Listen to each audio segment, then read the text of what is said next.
সালামু আলাইকুম। সুপ্রিয় দর্শক শ্রোতা, এই শীতে আপনারা যারা ঠান্ডা কিছু মুখে দিতে পারেন না, আপনাদের দাঁত শিরশির করে, তারা একটা কাজ করতে পারেন।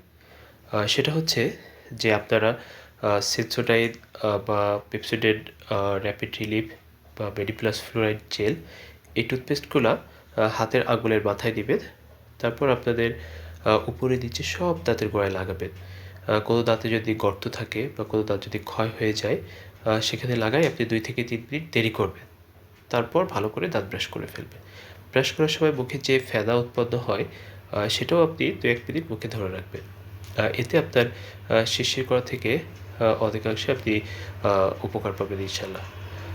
তবে শিরশির করার কারণটা খুঁজে বের করাটা বেশি জরুরি। আপনার দাঁতের গোড়ায় যদি পাথর জমে থাকে বা আপনার কোনো দাঁতে যদি ক্যাভিটি থাকে বা কোনো দাঁত যদি ক্ষয় হয়ে যায়, তাহলে আপনার সেটার চিকিৎসা করতে হবে। তাহলে আপনি পুরোপুরি এই শিরশির করার সমস্যা থেকে মুক্তি পাবেন ইনশাআল্লাহ।